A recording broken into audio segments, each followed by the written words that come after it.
notokanany filohan'ny repoblika Andry Rajoelina androany ny asa fanitarana ny sampandra-ravonjy-aina eto amin'ny CHUJRA foto-drafitr'asa ara-pahasalamana manakaiky vahoaka ary ilain'ny vahoaka.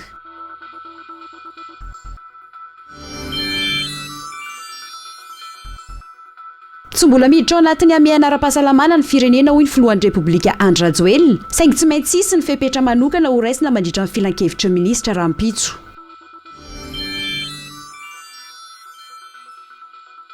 Iroso ny fanasaziana ny prefektiora raha mitoy ny tsy fanajana ny fepetra sakana rehetra.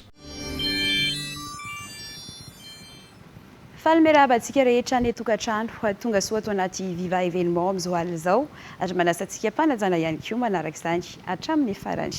Notokanana androany ny asa fanitarana ny sampandra-ravonjy-aina etsy amin'ny CHUJRA na foto-drafitr'asa ara-pahasalamana toy izany ihany koa ny salle de rééducation miaraka amin'ny rampe d'accès ny CHUJRB foto-drafitr'asa ara-pahasalamana manakaiky vahoaka ary ilain'ny vahoaka ireto foto-drafitr'asa ireto hoy ny filohan'ny repoblika Andry Rajoelina nandritra ny fitokanan'izany androany. Radora Malanjatovo eo amin'ny sarin'ny Anto Razandraibe. Lasaivina dia ny taona 2027 no niorina voalohany ny hôpitaly CHUJRA, ny taona 727 kosa no napetraka ny sampandra-ravonjy-aina. Raha ny samponina Antananarivo tamin'ny fanisana ny taona 377 dia fito hetsy eo ankehitriny efa manodidina ny 3 tapitrisa mahery mponina Antananarivo sy ny manodidina ka tsy maraka ny filana intsony ny foto-drafitr'asa. Natao fitondram-panjakana laharam-pahamehana noho izany ny fanitarana sy fanavaozana ny foto-drafitr'asa ara-pahasalamana ka nasiana fanitarana ny sampandra-ravonjy-aina eto amin'ny hôpitaly CHUJRA ary azo tsapain-tanana ny vokatra ankehitriny. Fanambina Andriamatoa filoha Andry Rajoelina araka ny velorany fahadimy izay nataony ny fahasalamana ho an'ny rehetra tsy hanavahana sokajy taona ny ananana foto-drafitr'asa tsara koa dia nyroso tamin'ny tetikasa fanitarana sy fanatsarana ary fananganana ny ministera ny fahasalamam-bahoaka izay nitoanana Andriamatoa filoha. Azo tsapain-tanana ny vokatra satria ahafahana mahatratra hiviana lehibe io dia hôpitaly CSB manara-penitra maro no mitsangana miaraka amin'ny fampitaovana ary ho an'ny CHUJRA manokana dia no avaozana ny foto-drafitr'asa simba ary nasiana fanitarana eo amin'ny sampana-vonjaina. Mampitombo ny fandraisan-tanana eto anivon'ny sampandra-ravonjy-aina izao foto-drafitr'asa izao satria nampiana fandriana maromaro ireo izay efa misy ankehitrina. Tafakatra avoroeny ireo olona afaka raisina eto amin'ny sampandra-ravonjy-aina eto amin'ny CHUJRA taorian'ny asa fanitarana. Raha fandriana 20 na fanana ndraisina ireo marary tonga teto teo aloha dia ny amin'ny fandriana 20 izany ankehitriny. Toy ihany koa ny fampitaovana ny sampandra-ravonjy-aina.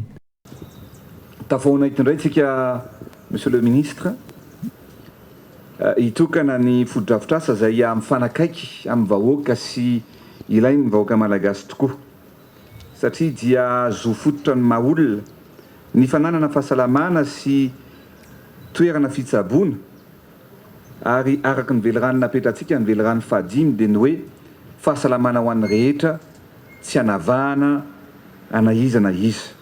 Fa raha iverina ito amin'ity toerana ity tsika dia rariny sitsiny tokoa raha ohatra ka atsaraina, avozina ary nitarina ny service d'urgence eto amin'ity hôpitaly Joseph Ravoahangy Andrenavalona ity. Ny antony dia tsotra, isaky ny misy voana moa dia tonga aty ny teny ary tamin'ny fankalazana ny fetim-pirenena antsika tamin'ny taona 2020 sy 2021 dia nisy voana satria nisy fifanosehana be teo Mahamasina teo amin'ny kianjan'ny Bariary mbola miraikitra atao tsaiko miraikitra atao poko izany zavatra mitrango izany dia nitsidika ny tao amin'ny service d'urgence tsapako tanteraka fa tsy manaraka ny fenitra mihitsy ny service d'urgence eto amin'ity hôpitaly ity ary nametrahantsika ny lahara-pamehana tsisy maniry loza fa rehefa tratra ny loza ohatran'ny reny tsika dia hoe tsy ampy ny toerana andraisana an'ireo marary, tsy ampy ny fitaovana hikarakarana an'ireo marary. Ary izay ny antony nanaovantsika amin'izao tsika amin'ny teny izao dia hôpitaly manara-penitra 13 no efa eo andalam-pahavitana ankehitriny amin'izao tsika amin'ny teny izao. Ndikany dia miazakazaka isika miasa ary ny asa ataontsika dia manakaiky vahoaka mety tsy lahara-pamehana tamin'ny hafa izany ary ny antony tsy nahavitana anazy hatramin'izay dia tsy lahara-pamehana ka rehefa tsy lahara-pamena tamin'izareo moa ny tsika lahara-pamena daholo na ny fahasalamana na ny fampianarana na ny fiompiana na ny fambolena vao andro vitsy lasa na ny fanaovana ny lalana zany zavatra rehetrarehetra any nataontsika tao anatin'ny andro vitsy fotsiny a androany no notokanina ny asa fantanana sampandraravonjy teto amin'ny hôpitaly Asiera. Rehefa tonga eto amin'ny ity toerana ity a dia mitamberinao an-tsaina foana ny loza ny tranga izay misy teto amin'ny firenena rehefa tonga eto dia tomany ny asitrin'ny olona ary zavatra mamparely foana no mitamberinao an-tsaina. Fa ankehitriny kosa dia afaliana no atongavana eto satria dia namboaritsika, nitaritsika ny service d'urgence eto amin'ity hôpital Joseph Ravoangy Renavalona ity. Zava-dehibe zao nataontsika izao satria mila manakaiky ny vahoaka ny fahasalamana ary mba atao manaraka ny fenitra ny toeram-pitsaboana izay ifaneraseran'ny vahoaka. Tokana ny teniko tokana ny faniriako mba ahazo fahasalamana, mba ho sitrana soamatsara ny ankamaroan'ny olona izay miditra eto amin'ny toerana ity. Ankoatra ity sampandraravonjaina ity dia nahazo salle de rééducation sy rampe d'accès ihany koa ny CHUJRB raha tsy nanana izany teo aloha. Tsy ampanano sarotra ireo marary intsony noho izany ny fahazona ny fitsaboana eto. Tsy hisy intsony ireo marary mety andry amin'ny tany rehefa tonga eny amin'ny sampandraran'ny vonjyaina etsy amin'ny Asiera taoriny ny fahavitany ny asa fanitarana iny olona lehibe nyity sampandrara ity androany manodidina ny 20 hatramin'ny 100 eo mantsy ireo marary tonga manantona ny sampandrara vonjyaina Asiera isan'andro ary mety hitombo izany rehefa misy ny accident collective. Mitohy hatrany ihany koa ny fandraisana maimaimpoana ny fitsaboana voalohany ireo marary tonga eto amin'ny sampandraran'ny vonjyaina hatramin'ny 15 oktobra ny makaty taoriny ny fanaovan-tsoniny ny faux d'urgence sanitaire miisa 703 eo ireo marary efa nisitraka izany hatramin'ny androandro ny fanazavana. Radora Mananjatovo, Iandro Razandray be hatrany. Manaraka ny fenitra tanteraka ankehitriny ny fandraisana marary eto amin'ny sampandraravonjaina eto amin'ny Asiera taoriny fahazona ny fototra-avitrasa vaovao. Misy ndingana arahana amin'ny fandraisana ny marary ary ao anatin'ny 3 minitra dia tokony ho fantatra ny mahazo ireo marary tonga eto. Eto moa izany tompoko no fandraisana ny mararitsika ary ankehitriny dia efa misy an'ilay fond d'urgence dia eto ny manomboka izany ny papier administratif ho an'izay afaka mitsangana. Afaka mariana eto fa eo amin'ny 3840 sahady no efa nisitraka an'izay fond d'urgence izay raha eto amin'ny sampana vonjyaina.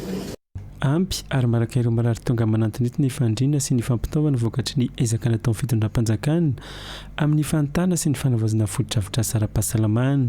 Nahazo fampitaovana maromaro isika, extracteur, moniteur de surveillance sy potence sy ny fandriana moa izany tompo.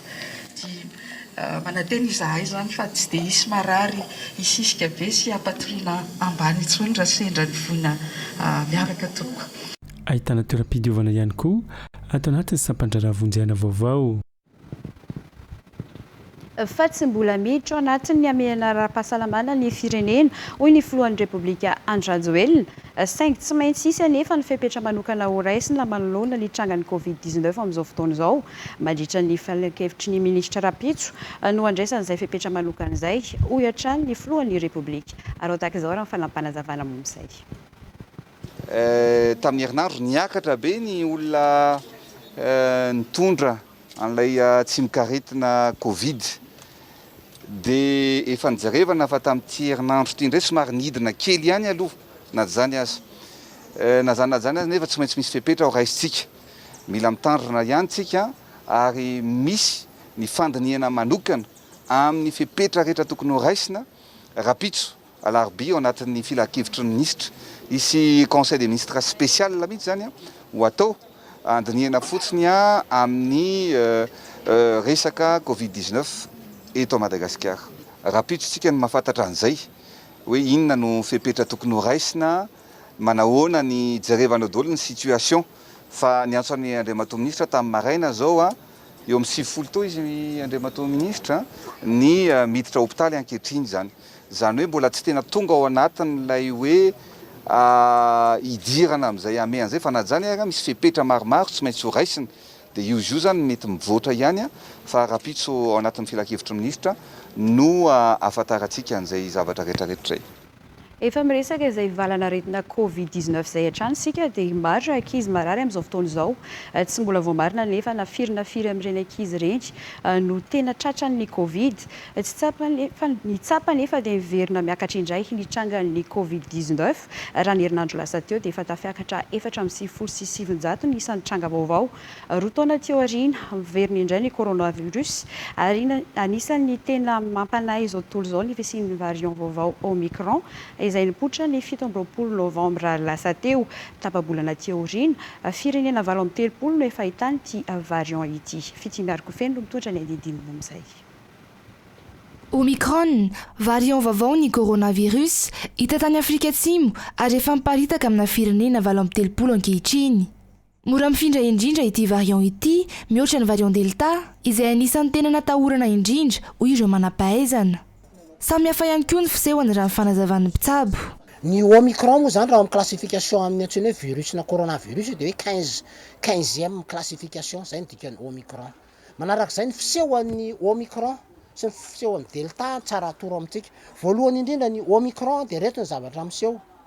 Lasa mararirary an-doha ilay olona, dia lasa mikokoaka ilay olona, dia lasa rerajeraka ilay olona, dia misy mangididy kely eo amin'ny tendany. Zay zany ny signe mampiavaka anazy. Mora miparitaka be, tena hoe très contagieux zany ny Omicron. Raha mitaha amin'ny teo aloha, ny variant Delta indray dia mamay be ilay olona, dia tsy maheno fofona ilay olona. Manarak'izay lasa reraka be. Virus reto dia nanafika ny ankizy. Tsy ny olo-dehibe rery intsony ohatran'izay hitantsika teo aloha. Fa ny ankizy kely ny natakeny. Be dia be ny école ny voa, be dia be ny ankizy no marary. Vao manomboka mipoitra ireo fambara ireo dia efa tokony hanantona toeram-pitsaboana avy hatrany. Fa tsy manao dokotera tena ny marary, izay vao maika manasarotra ny aretina. Raha nitsapa eny anivon'ny toeram-pitsaboana eny, ny ankizy no maro marary ary mbola tsy voamarina nefa na Covid na tsia. Na izany aza, efa miakatra ihany ny tranga ka manentana ny mpitsabo amin'ny tokony andraisan'ny tsirairay ny andraikitra tandrify azy. Anisan'izany ny fanajana ny fipetra ara-pahasalamana, fa indrindra tokony hamerenana indray ny toeram-pivarotam-panafody isaky ny boribory-tany. Manatora zay dokotera akaiky anareo fa tsy manao dokotera tena. Inona moa le auto-médication mihinan-kinam-poana. Vidividy fanafody eny ananina amin'ny eny. Hoe fanafody nataony anina dia nampiasany anina dia mba ampiasanao koa. Manarak'izay tsy mividividy fanafody eny amin'ny pharmacie eny raha tsisy ordonnance. Aleo averina amin'izay indray le pharmacie atao garde foana. Isaky miboribory tany ngeda be dia asiana pharmacie foana. Garde satria tena betsaka ny olona voan'ilay valanaretina amin'izao raha fotoana. Azo sady mora tsaboana nefa ny valanaretina Covid-19. Ny fitandremana sy ny fanajana ny fipetra ara-pahasalamana ihany no tena azo antoka tsy azahoana azy. Isika eto Madagasikara ihany koa izay efa manana karazam-bakisiny maro ahafahana manatratra ilay immunité collective enti miaro ny malagasy rehetra sy ny CVO izay voaporofo fa mampiakatra ny hery fiarovana. Tsy mbola tena iaina ny ankamaroan'ny malagasy ny fanajana fipetra sakana iarovana ny valanaretina Covid-19. Roa taona latsaka nahatongavana valanaretina Covid-19 eto Madagasikara. Hatreto mantsy dia mbola maro amin'ireo olom-pirenena sendra ny fakantsary ny mpanao gazetinay no tsy mitondra ny arovava-orona amin'ny famezivezy an-dalambe. Zary lasa arosoka kosa izany ho an'ireo mpandeha fiara fitateram-bahoaka. Iandoniana Martina eo amin'ny sarin'ny Zara Randriantsoa.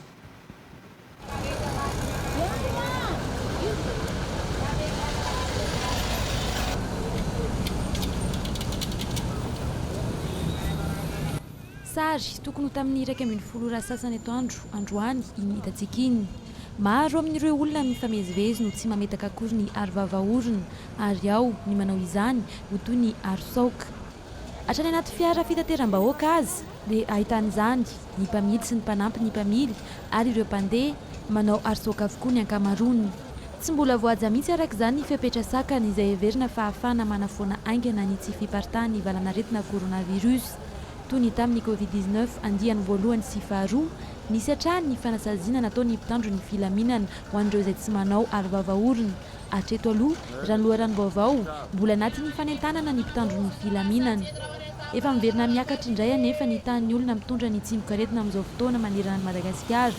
ny fanontaniana mipetraka dia ny hoe hiandry fanazaziana trano ve zany ny malagasy voahay hiaro-teniny. Iroso amin'ny fanasaziana ny préfecture raha mitoy ny tsy fanajana ny fepetra sakana rehetra ary raha nanentana ny rehetra efa ho telo herinandro rao hoentitra amin'ny fanarahana ny fanajana ny fepetra manomboka izao manoloana ny fiakaran'ny tranga Covid-19 sy ny tsy fanaovana ary-vava-orona raha nandambaran'ny préfecture n'Antananarivo androany.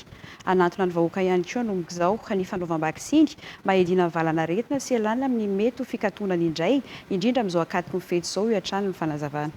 Fanampanazavana momzay. Isy ary tena isy amin'izay ny fanaraha-maso ny fitondrana ary-vava-orona ho an'ny olona rehetra izay mivoaka ny trano dia ny fanarahana ny geste barrière any amin'ny fiara-pitaterana rehetra tsy anjaran'ny préfecture mametra ny hoe misy manifestation dia roanjato ihany na telonjato ihany fa tsy maintsy conseil de ministre no mame an'iny misy fanasaziana satria fa betsaka izay ny fotoana nanentanana sy nenenana tamin'ny aina manjery izay fa toy izao sanatria zany tsika ho confiné amin'ny farantaona nefa tsisy maniry an'izany fa samy te hanao mety sambatra daholo tsika amin'ny farantaona. Dia vaksiny tokony hampanantonina ny olona fa tsy hiandry olona mety tonga hatrany an-tsena mihitsy ny fanaovana vaksiny ato ato. Fa polisy mahery ny valonjato sy 10,000 no hidina kianja sy aparitaka amin'ireo faritra be mpifamezivezy amin'ireo tanàn-dehibe rehetra eto Madagasikara ka misy ny sampandraran'ny polisy mandritra ny fety ny 4 sy ny 5 Desambra sy ny 2 Desambra sy ny taom-baovao fa navapetraky ny polisy ny anaovan'ny malagasy fety lavitry ny korotana sy lavitry ny aretina. Fanadidina momzay.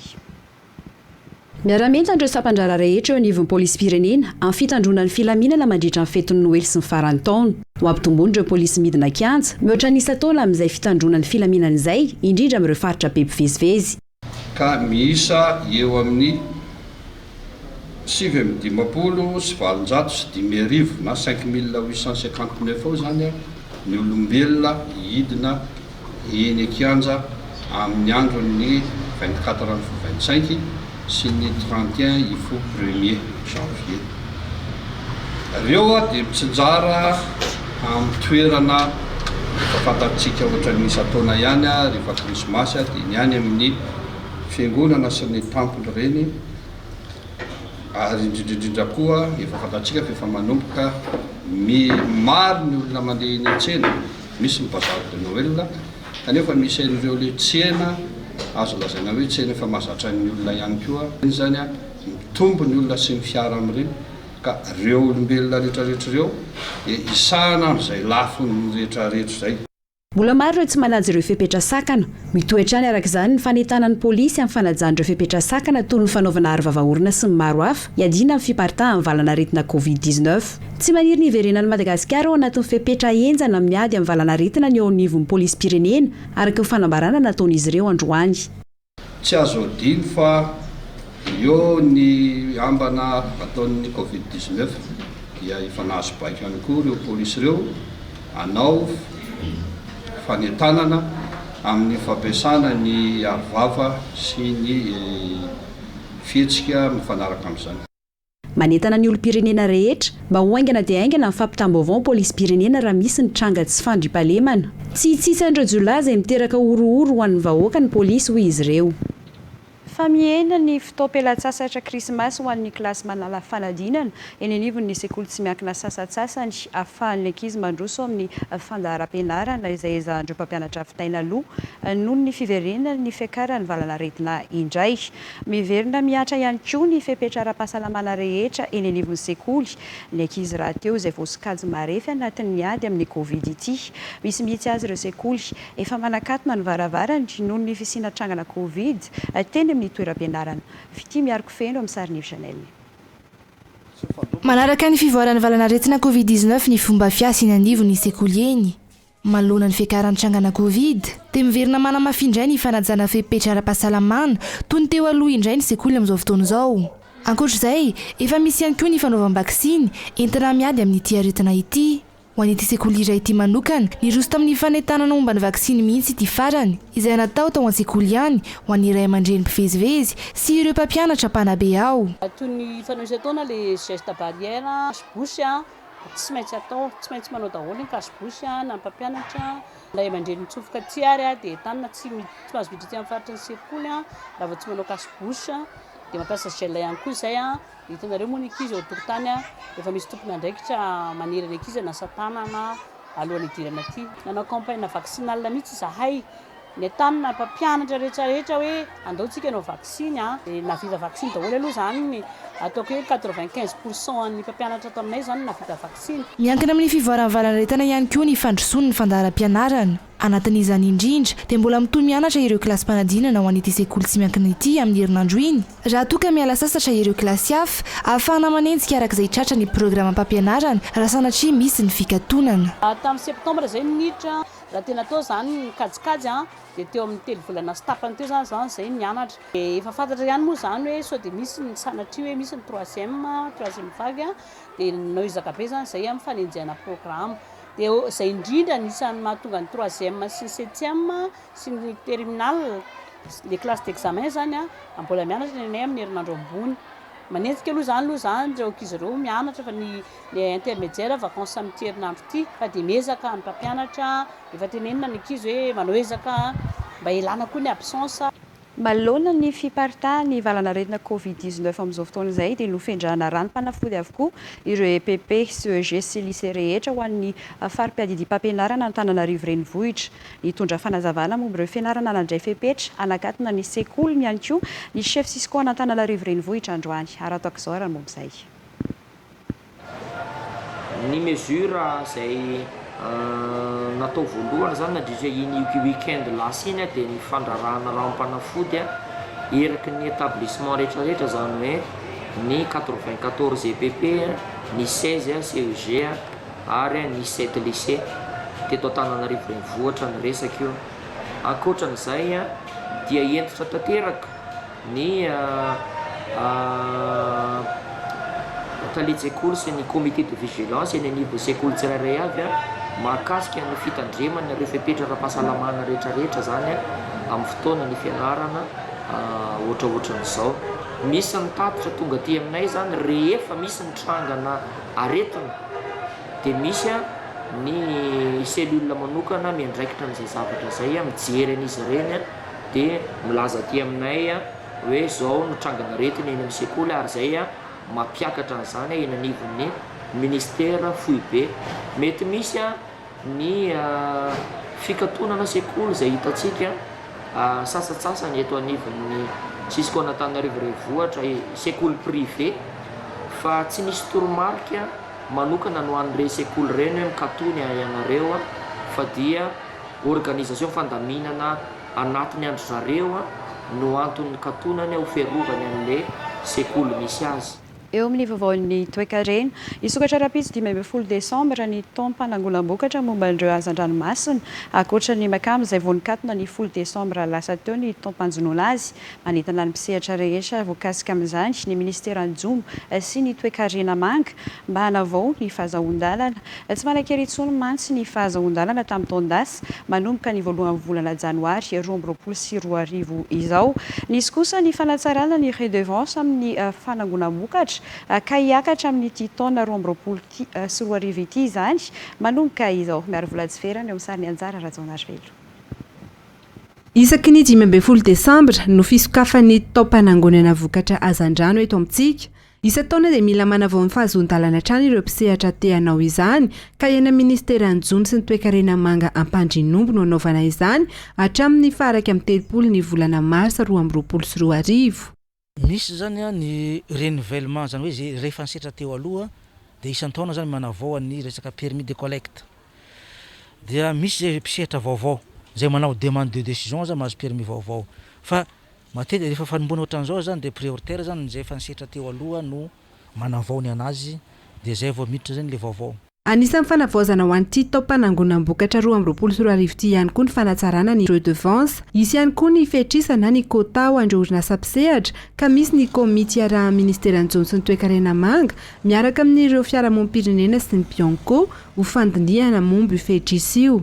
Misy ny arrêté vaovao zay nouvelle grille de redevance. Zany hoe zany nasina fanatsarana ny redevance zay aloha amin'ny resaka fanangonam-bokatra zay dia manomboka amin'ity campagne vaovao ty zany miatra zay zavatra zay ao anatin'io zany arrêté vaovao io dia reo vokotra zay faondrana mankany velany rehetrarehetra dia nasina fetrisa na ny quota isaka ny orinasa zay misehatra tamin'ity zany dia misy ny ministera sy ny tena ministera tao anatin'ny comité io fa misy koa ny antsonandreo olona avy any velany zany hoe ny société civile nireo académicianna nireo transparency internationale ny bianco zay nantsona mba hiaraka hijery ohatrany hoana ny fomba fahazahoana mametraka amin'ny quota zay eo amin'ny filière eto Madagasikara. Isan-taona dia manodidina 500 eo ny fahazon-dalana anangona hazan-dranomasina nozaraina fa tato anatin'ny roa taona farany dia manodidina ny 570 izany.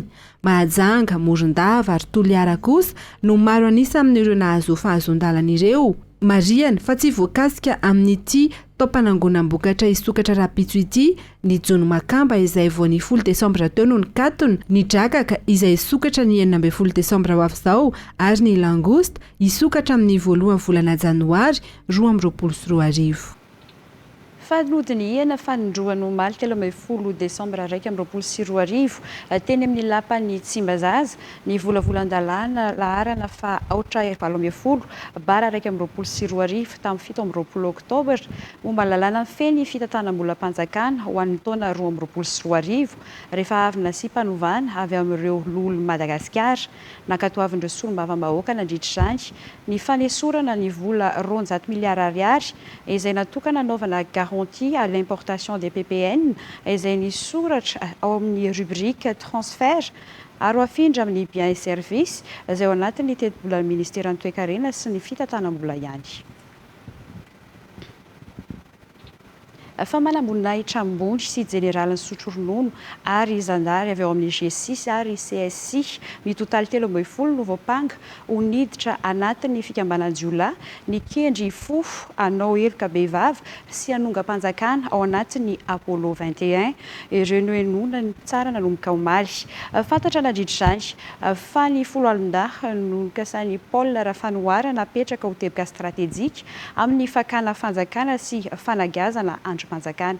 Say Sylvain no mitondra ny andindiny momba izay. Général misotro ronono roa Ferdinand Razakarimanana, ny Premier ministre teo aloha Victor Ramadra, Généraly Amperinasa misadimy ka ny iray ny taleny kabinetra ny sekretera panjakana miadidy ny gendarmerie teo aloha ny Généraly Anthony Rakotoarsan ary ny iray taleny birao ny fanaraha-maso eo anivo ny 10 alin-dahy. Gendarme misa enina avy ao amin'ny G6 na ny groupement de sécurité et d'intervention spéciale sy CSI. Ireo no voapanga amin'ny raharaha Apollo 21. Tamin'ny fisavana ireo kojakoja nomerika no nipotrana anarana zandary voalohany tamin'ny ity raharaha ity. Raha ny paika no man'ny Paul Rafanoara Namantsy dia efa voasoratra ao avokoa ireo manamboninahitra rehetra hitana andraikitra eo anivon'ny ministera ny 10 alin-dahy Apollo 21. Ny Premier ministre teo aloha Victor Ramadra sy Ferdinand Razakarimanana no mpanome ny anarana. Fantatra anatin'ny taratasy ny Paul Rafanoarana fa ny Généraly Anthony Rakotoarsan no atao sekretera panjakana miadidy ny gendarmerie. Efa nisy ho komande ny gendarmerie pirenena ihany koa ary ny OSEMA. Ireo zandary sy miaramila manambonahitra ambony voatonona anatin'ny taratasy izay nifandray betsaka antaroby, niona ary nandefa CV na curriculum vitae tamin'ny Paul Rafanoarana. Ireo zandary ny G6 kosa fantatra fa nataony Philippe François mpanangom-baovao makasika ny raharaha miaramila sy ny raharaha pirenena. Ity faran-draha teo izay lezionera frantsay malala ireo rafitra ara-miaramila rehetra. Ireo miaramila ny G6 ireo izay tokony ho tapitra fifanarahana taminy rehefa niala ho piasa ny orinasa Starton izy. Saingy notazominy, nokaramainy, avoroeny tamina fifanarahana vaovao, ambadika sy nandoavam-bola tamin'ny lehibeny. Manarak'izay, mbola nitampiadiny ireo zandary ireo tamin'ny asa niarahany tamin'ny Philippe François. Nitoy androany ny fianoany ireo zandary sy miaramila voasaringotra amin'ny ity raharaha ity, izy ireo izay ampangaina miaraka oniditra tamin'ny fikambanan-jiolahy naorina sy nokendrena anaovana heloka behivavy nanao ny fikomiana andrava ny gouvernemanta Amperinasa. no tanterahina androany ny fankakevitra sy ny fanazavana amin'ireo mponina eto andrenivohitra voakasiky ny tetikasa teleferika na ny fifamoivoizana antarby atao amin'ny kianja mitafy ny Mahamasina tonga nitondra fanazavana sy nandray ny hevitry ireo mponina ny sekretera-panjakana miadidin'ny tanàna vaovao sy ny toeram-ponenana izay tompon'ny tetikasa ny tany jeneraly ny tetikasan'ny filoham-pirenena miaraka amin'ny solotena ny orinasa anatanteraka izany. Teo ihany koa ny ONE na ny ofisy misahana ny tontolo iainana izay mbola anatin'ny dingana fanadihadiana ara-tsosialy sy ara-tontolo iainana amin'izao fotoana izao. Naterako tomafy sy Njara Randriantsoa. Famahana ny olona ny fitohanan'ny fifamoivoizana atao anatin'ny roapolo taona mahery kanefa tsy ilana fandrodanana na fiantraikany ara-tsosialy goavana no antony voalohany nanaovana ny tetikasa teleferika araka ny fanazavana. Betsaka ny ahahim-ponina sy ny sifindresaka mahakasika ny tetikasa. Zao zany ny paty efa manomboka miaya hoe inona ny fiantraikany dia raha mamory ary ianao zao hoe andetsika hanao fanatsarana dia mipoitra foana le teny hoe ahoana le tetikasa teleferika dia mangataka re zahay mba hisy fanazavana zavatra izay manontolo ho an'ny mpanao fitanterana mandeha amin'ny tany zany le izy hoe taxi be na taxi tsy haiko fa izay manokana moa dia taxi be. Misy eo Andohalo amin'ny zaridaina efa misy manao pile dia izay ny antanina hoe tsisy fiantraikany ve le rano tenen'ny monsieur le ministre teo hoe rano ambany vato zany mety hisy fiantraikany amin'ilay trano manodidina ve sotra toto. No resina avokoa teto ny fanontaniana sy ny ahahim-ponina ary ny fanamariana anisan'izany ohatra ny mahakasika ny fandaniana amin'ny herinaratra izay efa misy ny milina lehibe natao amatsy herinaratra an'io tetikasa io toy ny eo amin'ny Kanja Barea ny fampiasana amin'ny ankamaroany ny tany-panjakana ametrahana ny andrin-jiro lehibe ny fanadihadiana ara-teknika rehetra ampahomby ny tetikasa sy sy ny fiantraikany ara-tsosialy goavana. Dia hitanareo fa nahazo sika roapolo sy telonjato tapitrisa dolara avy amin'ny tahirim-pirenena tahirim-bola-pirenena nahazo sika 100 tapitrisa dolara avy amin'ny banque mondiale.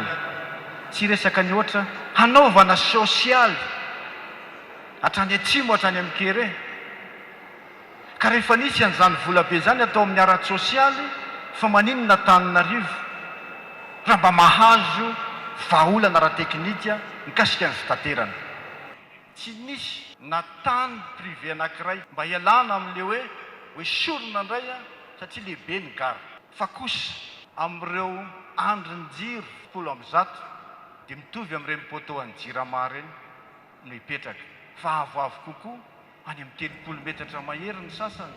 Efa misy ihany koa ny boky napetraka isaky ny fokotany sy ny boriboritany andraisana ny fankakevitra sy ny fanamariana avy amin'ireo mponina mahakasika ny tetikasa teleferika. Ny ofisy nasionaly misahana ny tontolo iainana na ny ONE no anisany mikarakara voalohany ny fankakevitra momba ny tetikasa teleferika izay efa nanomboka ny 15 novambra lasa teo araka ny andraikitr'izy ireo anatin'ny fanaovana ny fanadihadiana ara-tontolo iainana ankoatra ny fanadihadiana ara-teknika izay mbola samy eo andalam-panatanterahana amin'izao fotoana izao. Ivy ny fankakevitra no tanterahana androany tao Mahamasina ary mbola afaka maneho hevitra avokoa ny olom-pirenena rehetra na amin'ny page Facebook na ihany koa amin'ny boky apetraka isaky ny fokotany. Misy ihany koa ny fanadihadiana hijerena ny tena vokatry ny tetikasa eo amin'ireo mponina ahafahana mahita ny marimaritra iraisana raha sendra misy ny voka-dratsy. Fanampanazavana mom'izay. Anatin'ny fanaovana tombana ara-teknika zany dia misy fifanakaloza-kevitra izy io ny tena marina. Fanakalo-hevitra hoe mahita ny mpanao ny tombana ara-teknika hoe tia misy zavatra manelingelina ny fifamoivoizana ohatra ndeha ataontsika hoe misy zavatra mipetraka eo amina toerana manelingelina ny fifamoivoizana dia mandroso sosokevitra ny mpanao tombana ara-teknika hoe jereo ny fomba ampihenanana io dia na mihisaka izy na tsy mihisaka zavatra ohatray zany zavatra azo atao anatin'ilay izy. Misy koa dingana ao anatin'ilay izy hoe eto amin'ity lafiny anankiray ity tsy mazava hoe ahoana ny fiantohana ny sécurité ny olona ohatra raha sendra misy zavatra tsy milamina eny ambony eny na misy panina na misy zavatra ohatrany dia mangataka fanampanazavana ny mpanao ny tombana ara-teknika hoe omeo fanazavana fanampy mikasika an'ity hiantohana fa tsy misy ihany ny olona izay miditra ao anatiny. Dia mandeha ohatr'izay koa ny resaka fototra le fototra-drafitra le amin'le fototra teo moa efa nresahany Andriamatoa ministra teo iny meny fanazavana manokana dia ireny zavatra ireny zany amin'izao fotoana izao zavatra heverina hoe mbola tsy mazava amin'ny mpanao ny tombana ara-teknika dia angatahana fanampanazavana dia mbola misy zay efa nisy fanampanazavana indroa efa nalefa tany amin'ny mpitantana tetikasa dia aorinan'izao zavatra androany zao a inona fa mbola isy fanampanazavana ihany koa dia mbola mandeha foana zany zay fifanakalozana zay mandra-pahitana hoe zay zavatra neverina hoe mety hiteraka voka-dratsy tafidina arak'izay ambany eo voafoana tanteraka moa no tena tanjona amin'ilay izy a ho an'izay tena tsy voafoana mihitsy ilay izy a dia jerevana an'le fanonerana zay zany ny zavatra atao eto anivony. Iresaka momba ny finoana sika eto anatin'ity fanadihadiana manaraka ity. Miverina misokatra manomboka androany indray ny fiangonana Jesosy Mamonjy Foibe tsy Korondrano rehefa nikatona nandritra ny 10 volana izao nidizadiza teo amin'ny sampitantana sy ny mpino no niteraka izany fanakatonana izany izay didy avy amin'ny prefektura mihitsy. Tao ry nidinika ny rana tamin'ny manam-pahefana kosa izay namoahana tondro-drotra mamely ny filaminana eo anivon'ny fiangonana dia tapaka fa miverina misokatra indray ny fiangonana. Fity miaraka feno amin'ny Sarinivo Chanel. Ny 13 febroary 2024 nakaton'ny prefektura ny fiangonana Jesosy Mamonjy Foibe eto Korondrano tao aoriany grotananista eny toerana.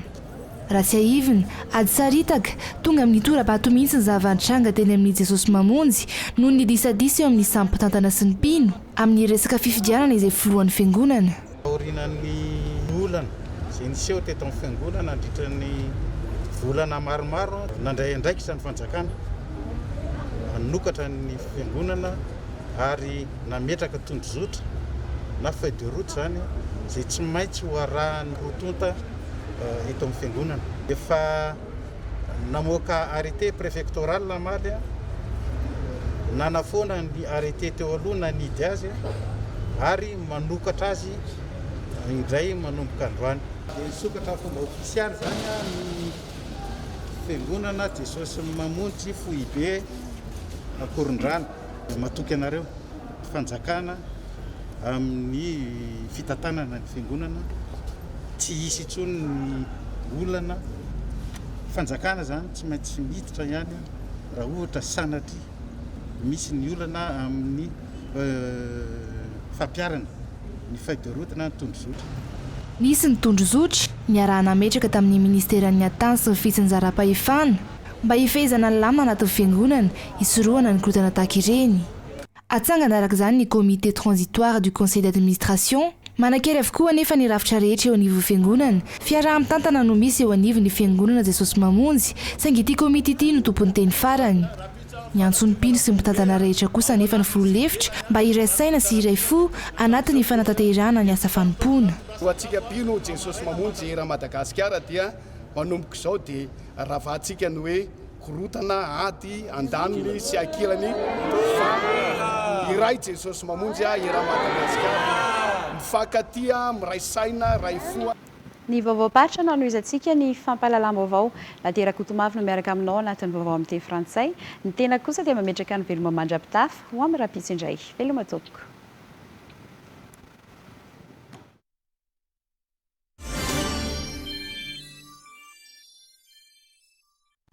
Efa herinandro mahery ny paritaka amin'ireo fokotany anatin'ny komina tapany atsimon'ny distrikany Tsaratanàna. Ireto vatandela mivondrona anatin'ny piraidianan'ny Betsiboka amiray tsy miverina. Hiaza ireo dahalo sy ampandry fahalemana. Voafatry ny governoran'ny faritra Betsiboka izy ireo mialohan'ny nidinana ifotony. Zany foana ny mampiororo antsika. Mampiororo ny fianakaviantsika, mampiororo ny vady aman-janaktsika. Vo misy anakely sao dia kidinapinina misy ana dia zao sao dia zao. Ka tsy aleova antsika mivondrona ohatran'izao. Dia izay mieritreritra ny anao dahalo sy angalatra ny fananantsika any dia rodonana foana izy. Aiza ny mety misy anazy? Any saoka madinga andao andianana any. Ino moa ny olana amintsika amin'izany? Tsy aleo manao an'izany tsika dia milamina ny tany dia afaka miasa tsika. Afaka manivana volamena tsika. Vady aman-janaktsika ndeha tsena tsisy mampiaya. Tsy izay ve ny tokony atao? Isan'ny komina nazo tombontsoa noho ny fisian'ny vatandela-piraidiana ny komina Ampandrana, distrikany Tsaratanàna. Amin'io tsy fondrim-pahalemana io. Dia izay mampahorory anay ihany mbola matahotra an'izay zavatra zay. Fa izy aloha hatreto fa tsy dia nisy firy-tsony hatry ny nitsangana ny tidina izay dinany Betsiboka tsy miverina ty. Ary indrindrandrindra moa fa misaorana ny Andriamatoa filoham-pirenena Andry Nirina Rajoelina nanome olona izay tompo tanàna tokoa mafantatra ary mampandry fahalemana nyty Tsaratanàna zay atao.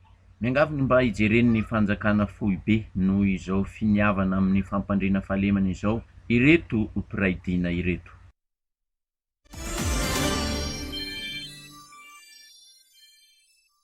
taorianany Congrès nasionaly nataon'ireo paramedicaux tany Morondava dia nanatanteraka fivondrom-be ireo paramedicaux ato amin'ny faritry Matsatram-bony ka nitaterana ireo fehi-kevitra tapaka tao anatin'izany Congrès nasionaly izany. Fa nirin'ny syndicat ny paramedy ny hisin'ny mangarahara eo amin'ny recrutement n'ireo bénévole ho mpiasa mpanjakana.